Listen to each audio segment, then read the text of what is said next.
Adventure on Pipeman on W4CY Radio.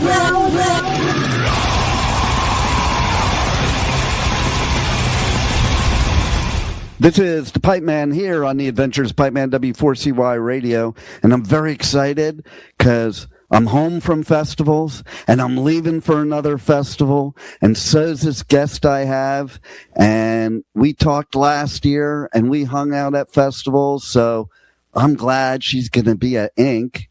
I'm not glad I won't be at Upheaval, but let's welcome to the show, Alyxx. How are you? Hi, I'm great. How are you? I'm doing great. So what a weekend you're going to have, Upheaval and Inkcarceration. Yeah, it's going to be a lot, but I'm really excited. And at least they're kind of close to each other, too, so it's only a 4-hour difference, so it's not terrible. Yeah, no, that's not bad at all. And so have you ever played Upheaval before? No, so this is a brand new stage for me, and I'm very, very excited to go. Nice. Yeah, if it wasn't the same weekend as Ink, I'd be at Upheaval too, because it looks like a really cool festival. I do Ink every year, and I hate when I have to make choices. I wish they picked a different weekend. I don't know if there's a conversation prior to that, but it's okay.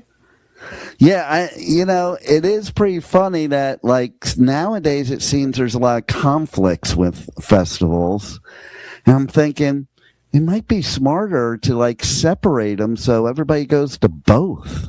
Yeah, and then I feel like it's like a low-key competition. It's like, which one are you going to go to?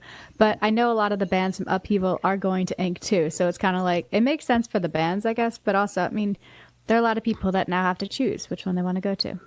Well, that is a good point, because that is normally what happens. It's better for the bands because they can do both in one weekend, and there's no waste of time, and they can appeal to two big crowds. Yeah, and it saves time too, because Upheaval is about 11 and a half hours from me, so. And then just on the way home, I actually am passing Inkcarceration, so it works out very well. See, there you go. Nice.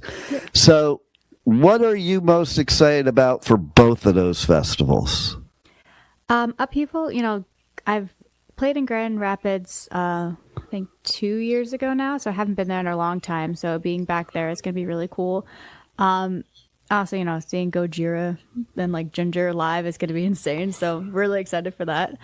And the campground is just a cool vibe. I played it a couple years ago, and it's everyone's coming back from the main festival, so everyone's so hyped up, and they don't want the party to stop, so everyone's just super energized and just wants to keep going. So that energy is really cool too. That's what I like about it too, especially since I don't have to work usually at that point in time, so I can just enjoy it. So, and then you had this new single, The New Unknown, which is pretty cool. And I love, speaking of Jinger, I put you there in a realm with Jinger and Courtney, with that going from the very great melodic voice to the insane badass growl scream voice. Thank you. That is a huge compliment. Okay. Well, it does take a lot, right? I think people don't realize, how much technique you have to do the growls and screams. I realize because I sang thrash metal before anybody knew there was a technique for doing that crap. And I blew out my voice because I didn't know what I was doing. And then that ability to just switch gears from amazing melodic voice to insane badass voice. To me, that's impressive that somebody can switch gears like that. Thank you. Yeah, it's definitely something I've had to work on because, when you're in the studio, it's okay, I'm screaming, I'm in this mode. But, when you're singing the whole song cohesively, it's okay, well, you have to be in this mindset to sing and then just switch it. And for me, I've been singing since I was 6 years old. So it is second nature. So I don't have to think about it. I have to think about turning it off. And I'm I'm in scream mode. So, it's just a learning curve and just practicing. But they're two completely different worlds. So. Yeah, 100%. Practicing. So since you've been singing since such a young age and, obviously singing beautifully, playing piano, what do your parents think of the growl and the screaming? My dad thinks it's awesome. Nice. My dad actually is the one who introduced me to Jinger, actually, years and years ago. He was like, yo, check this out. And I forgot what song it was, but it was some live version in the studio. And she was singing like beautifully. And all of a sudden she starts screaming. And I looked at him. He was like, yeah. And I was like, this is awesome. So, yeah, he thinks it's really cool. My mom, she loves me. Screaming is not her thing. But, I could do anything and she'll still love me and support me. And see, that's what's important. I think that's what's good about today's world with music. Because, before, and especially this kind of music, like before it used to be, your parents would be like, get a real job. They'd be a total downer on you.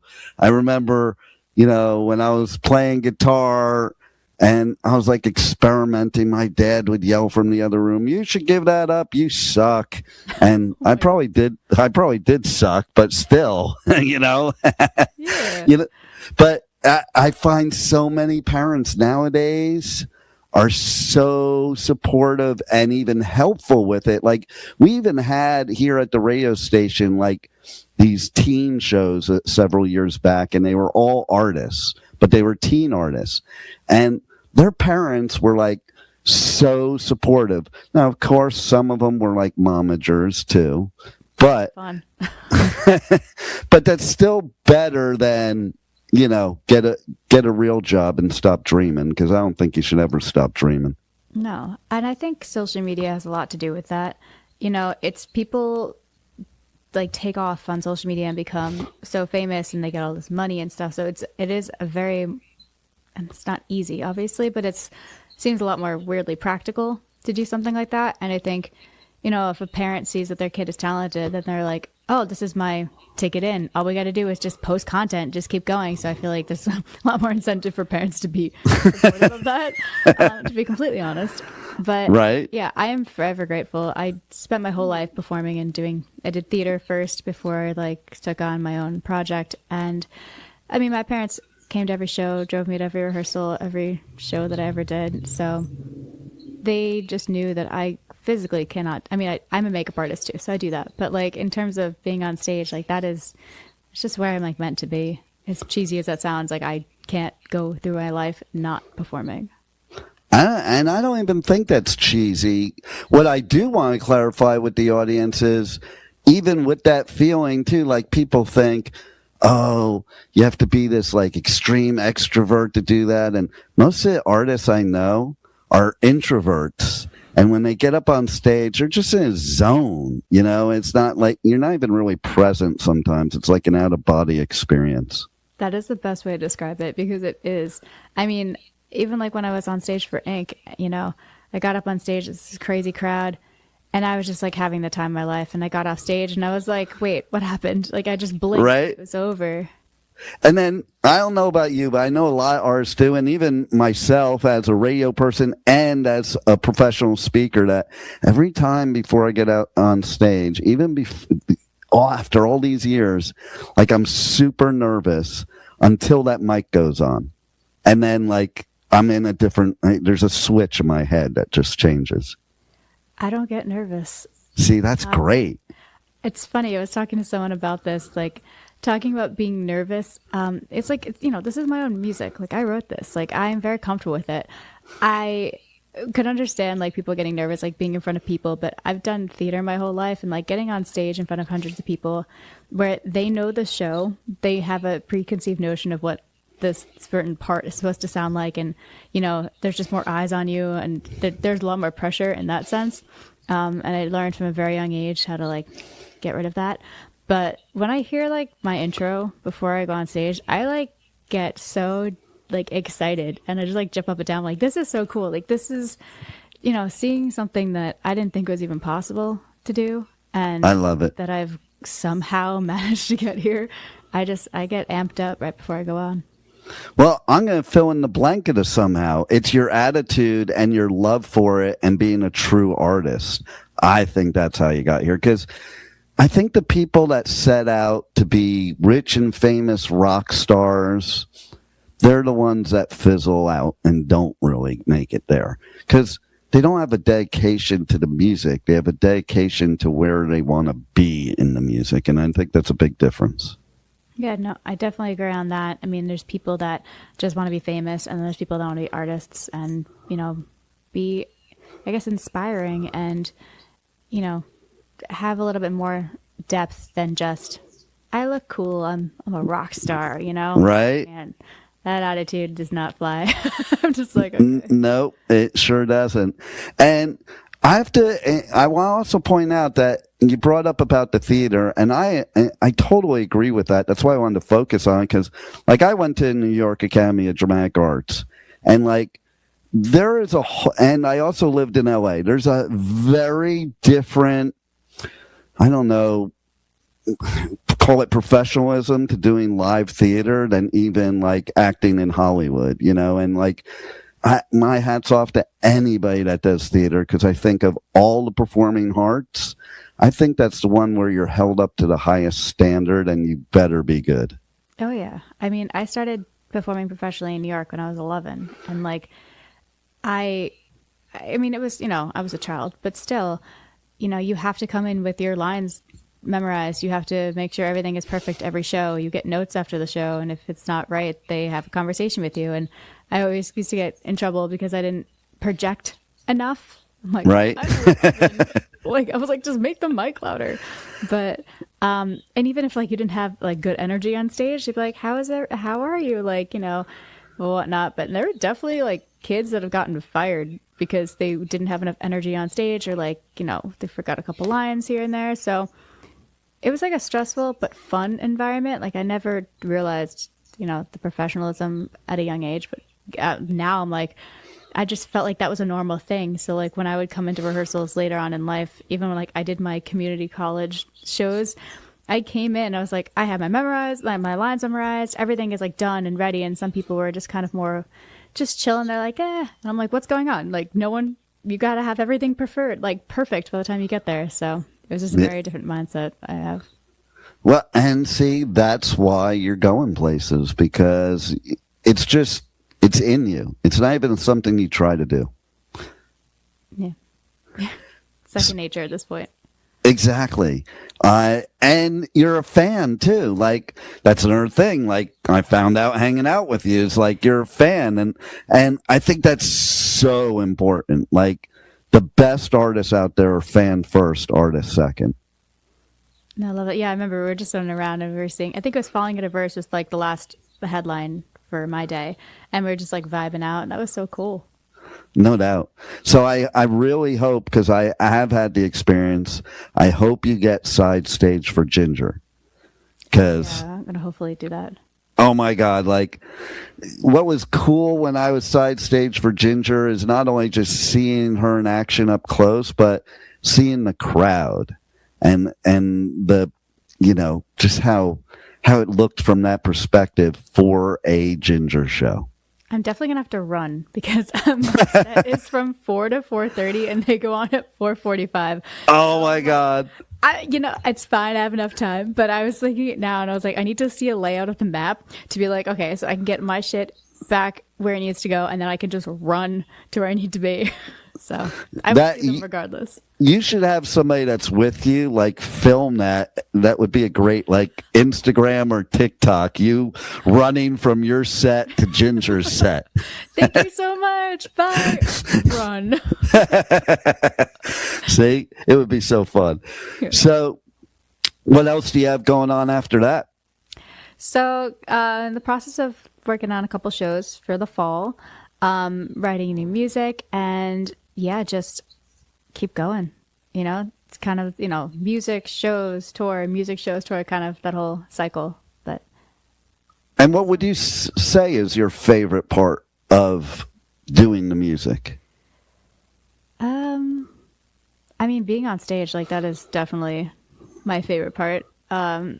writing is fun, recording is fun. I like producing, so I do produce the music as well. So sitting there and like watching my vision kind of come to life. And, you know, I'm very fortunate that I have the most talented musicians that I work with.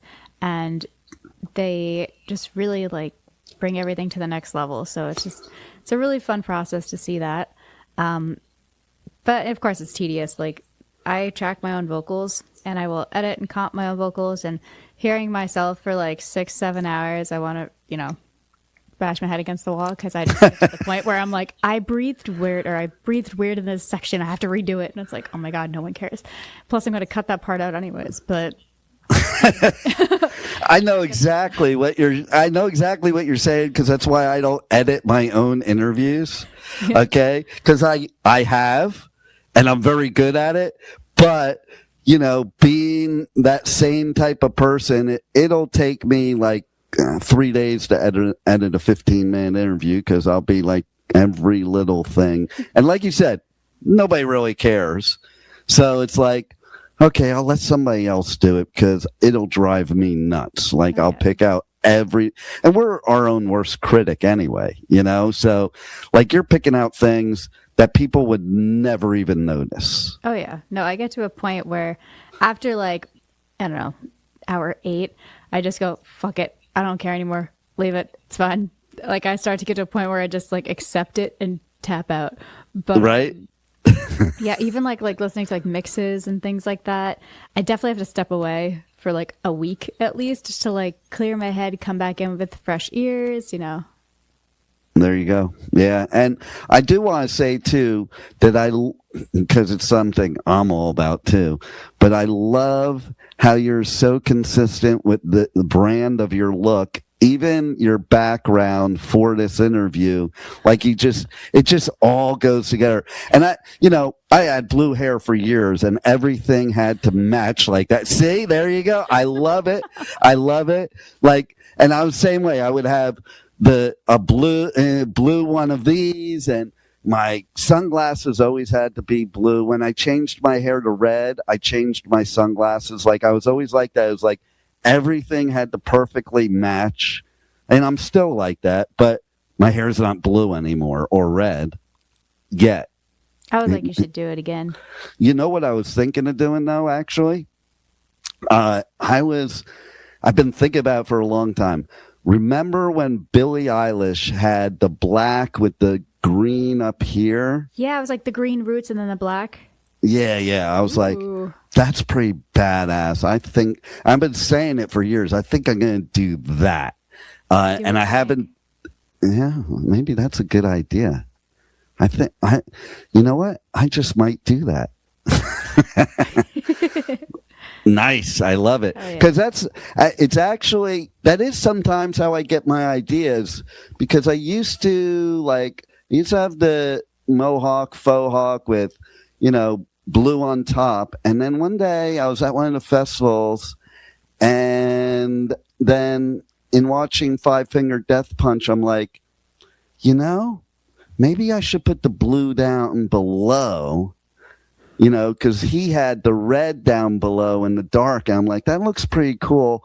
And that ended up becoming my trademark, actually. It's on my logo and everything, the blue below and the dark up top. That's so cool. Yeah, right? My hair was an accident. I was just bored one day, and then I kind of liked it, and then I stuck with it, and then everyone's like, that's really cool, like, for your brand. And I was like, what? It is totally you. Like, I couldn't... it's funny because I couldn't imagine you not like that. And that's kind of what I've been experiencing lately. Like, I go to festivals and all the bands are like, what happened to your blue hair? And like people get used to it after a while. And I have to commend you. I don't think people know unless you live that life. That is a lot of freaking work. I mean, I know, and like you got to bring. I always brought a pillowcase with me and a towel with me, so I didn't screw anybody else's crap up. And then you have the half head. I'm always impressed with that. I don't know if you do it yourself, because if you do that, and see, that's even more badass. Because so my daughters used to have me do their hair because I was very good at it, because I am that perfectionist. So my daughter was a half head. And she used to have me do it because I could do it well. I wouldn't be able to do it on myself.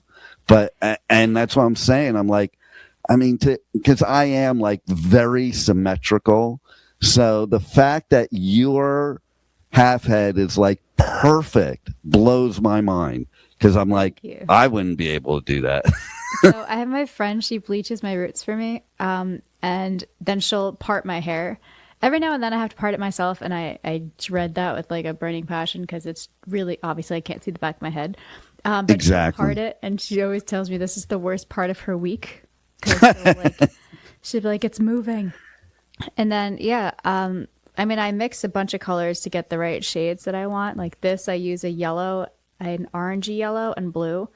And that's the trick, by the way, if you want green, to never fade to yellow. I haven't dyed this in like 5 weeks. So this is just... Really? Yeah. Really? It's just accepted. This is its color now.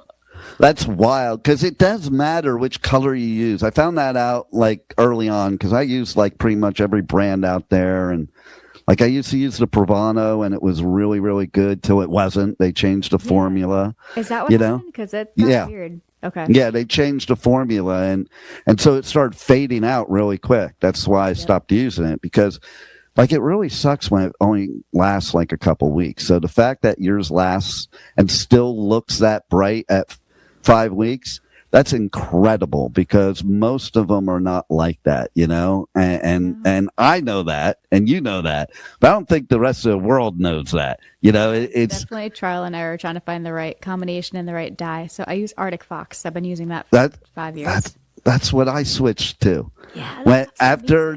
After Pravana changed her thing, I used Arctic Fox, and that did last me. And it used to fade great. Like the blue, after like a month, people were like, did you get your hair done again? And so then I knew it was great, because it's like, it didn't look like faded crap. Like some of them would fade to green, but it wasn't a nice green at all. I had blue. I think it was Pravana actually, and it faded to like a weird ass greenish blue, like a sea moss color. Yeah. Is a vibe, but that's not what I wanted. I had one, I forget what it was, that it was blue, and literally, and I don't even touch water to it for like 4 or 5 days. Literally in 2 days, it was lavender. What? From blue. Like, how'd they fuck that up? I know. I don't know, man. It was wild. But, you know, it's also funny talking about the matching thing.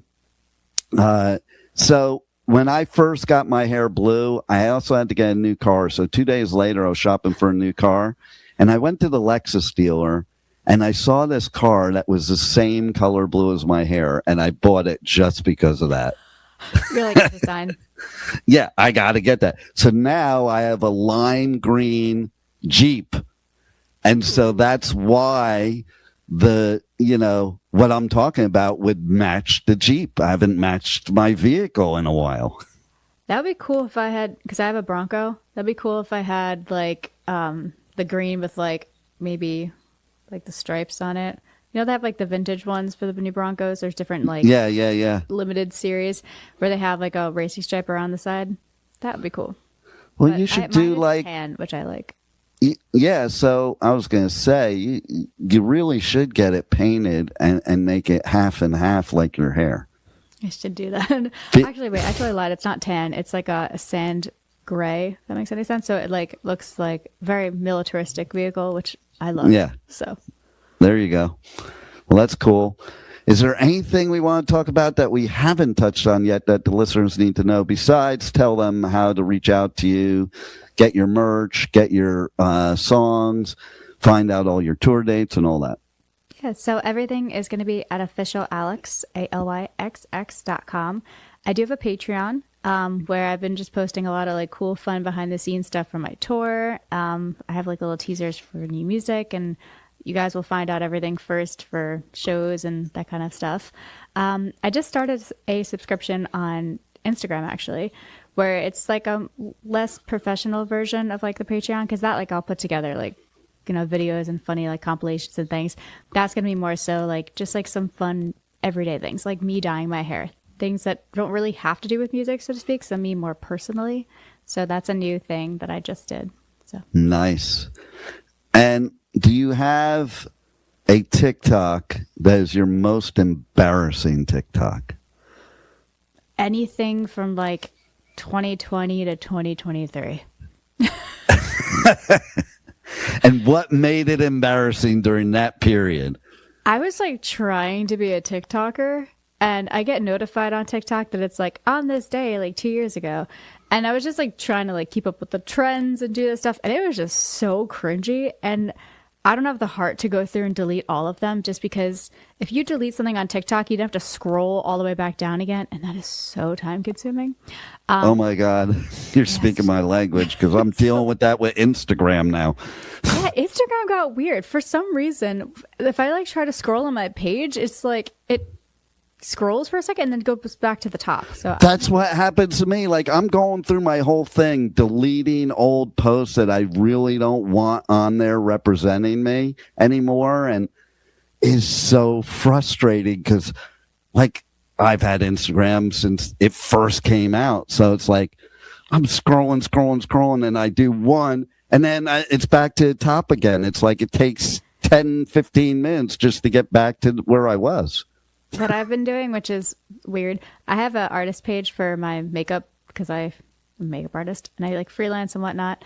So I will go on that account, go to my band page, like the photos or videos I want to delete. So when I go on the other one, I just click it and it's right there, delete it, and then go back to notifications, because I was doing it that way you were doing it and I was losing my mind. Oh, that's brilliant. Mm-hmm. Or even have somebody else's phone just to like all of the ones that you want to get rid of. So there's no scrolling, because